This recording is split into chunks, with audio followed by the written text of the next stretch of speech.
ومن بطا به عمله هر هغه څوک چې شاته کې د لره عمل ده لم یسرع به نسبه نه به کې تیز د لره نسب ده وینې څه معنا چې یو سړی دی د ښه کورنۍ سره تعلق دی د ښه خاندان سره تعلق دی چې خلک هغه ته اعلی خاندان وایي لیکن د ده عمل چې دی هغه کمزوري دی نو اوس چې کوم دی دغه نسب چې کوم دی دا به دی جنت ته نه بیایي په نسب باندې انسان جنت ته نشي تللی بلکې په چیش باندې به ځي دی به په خپل عمل باندې نو اوس دلته بعضې کسان څه دي هغه راولاړېږي وایي بس سړی د ښه خاندان سره رسولو بس بیا به د ده دپاره جنت وي د هغه به ښه د ده به ښه عزت کوي تکریم به کوي بس عمل چې کوم دی هغه چې هر څو بد وي هغه ته به نه ګوري او بعضې خلک څه وایي سید چې کوم دی هغه په سعادت باندې چې کوم دی هغه خلاص دی او بعضې خلک بیا څه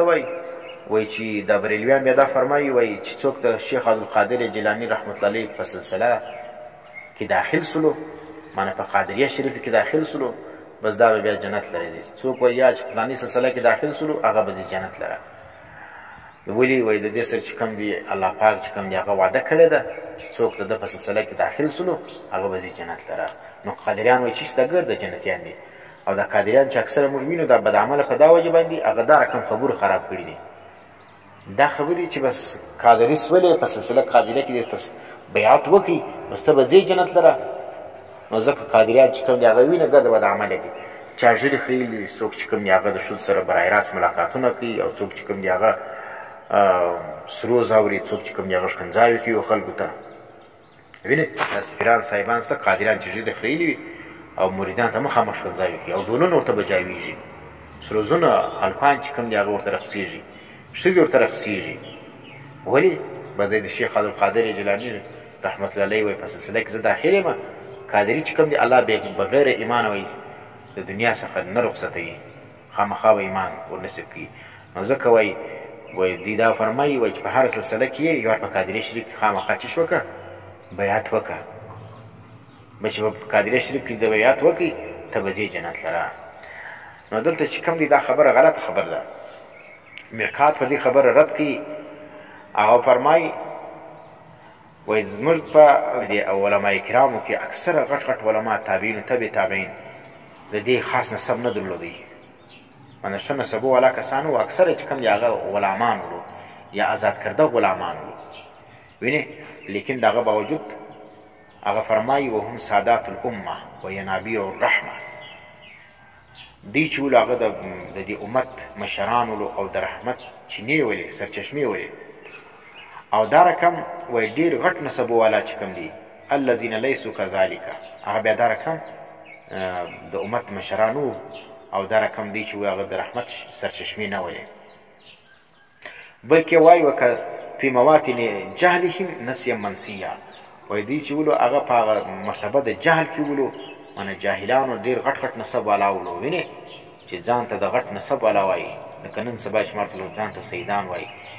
نو و چې سید سو دا مقصد نه دی چې دی به په سعادت باندې خلاصېږي سید ښه قوم دی افضله قوم دی د نبي علیه السلام هغه اولاد دی خلک به عزت کوي لیکن دا مقصد نه سو چې سید سلو بیا به خلاصېږي سعادت باندې څوک خلاصېږي نه نو مرکات لیکي چې دوی د جهالت د وجې نسیه منسیه خلکو هیر کړو کسه پیژنله نه بیا فرمایي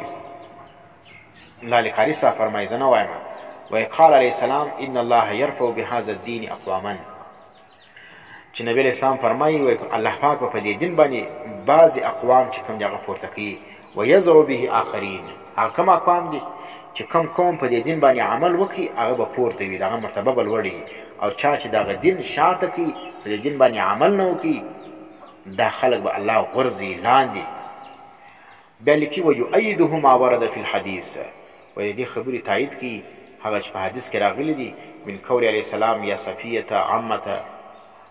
محمد نبی علیه السلام خپلې تروري ته فرمایي ای صفیې د محمد علیه السلام تروري یا عمة بنت محمد ای فاطمې لور د محمد علیه السلام تاسو به راتګ وکړئ په ورځ د قیامت باندې په خپلو اعمالو باندې نبي علیه السلام خپل تروري ته فرمایي او خپل لور ته وایي چې تاسو دواړه به په ورځ د قیامت په خپلو اعمالو راتګ کوئ لا بانسابکم نسبو باندې به تګ نه راکوئ دا نسب تاسو له په ښه نه درځي خپل عمل په ښه درځي فإني لا أغني عنكم من الله شيئا ته ګوره چې نبي علیه السلام د خپل لور څخه د عذاب یوه ذره نس لرې کولی نو تر حضرت فاطمې به څوک غټ سعادت لري څوک به غټ سید وي چې د نبي علیه السلام براه راست لور ده نبي علیه السلام د سیدانو پلار دی هغه خپلې لور ته فرمایي چې ای فاطمې په ورځ د قیامت به تا ته خپل عمل په کار درځي دا ستا نسب تاله په کار نه درځي دا رقم خپلې تروري ته فرمایي چې تاله به خپل عمل په کار درځي نسب به په کار نه درځي بیا یو واقع ذکر کړی د ملا علي کاري صاحب بریلویان یې واوري وما نقل عن ابي يزيد قدس الله تعالى سره ان مريدا له تتبع خطاه وای دا ابو یزید رحمت الله علیه چې یو مرید ولو هغه د ده پر دا قدمو باندې پښې یې ښولې چې دی روان ولو دی د هغه پر قدم باندې داسې پښې یې ښولې په پسې ولو من خلفه فاقبل عليه قائلا نو د ابو یزید چې دا ډېر غټ عالم او ډېر غټ فیر ولو شا مخې ورباندې راواړوي چې مخې ورباندې راواړوي او دا خبرې ورته وکړه والله والله لو سلخت جلد ابي يزيد ولکه چیرته ابو یزید د ابو یزید دا پوست وباسې وینې د ابو یزید پوست د ابو یزید د پوست وباسې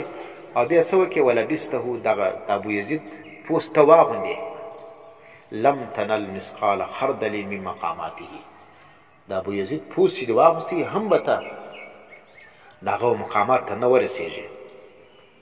تر څو پورې معلم تعمل عمله تر څو پورې د ابو یزید رقم عمل نه وکړي د ابو یزید په نسبت باندې ته خلاصېږې نه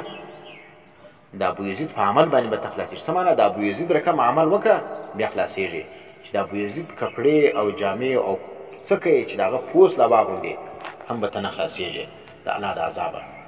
نو ګوره خالي په نسبتو باندې خلک خلاصېږي نه چې د بس دا قادري سولو دغه بچا وي او دا چې کوم دی هغه چشتي سو د اخلاص سو دا فلاني سو د اخلاص سو دا سیفي سو د اخلاص سو نو ابو یزید خو فرمایي چې خپل مرید ته څه فرمایي هغه وایي که ته چیرې دا زما پوست ما د پوسته وباسې او دا زما پوست چې کوم دی هغه به بیا واغوندې نو دا یوه ذره فایده تا ته نه کوي دا زما په مقامات کې یو مقام تا ته نه حاصلېږي تر څو پورې چې تا خپل عمل نه یې کړی نو دا چیستلو په قوم باندې او دا رقم په نسب باندې انسان چې کوم دی هغه بچاویږي نه انسان به خپل عمل چې کوم دی هغه کوي په خپل عمل باندې به دی بچاویږي نو ځکه په نسب باندې ډېر فخر کول په نسب باندې نازېدل چې هر څو اعلی نسب وي دا تا د الله د عذابه نسي بچاولی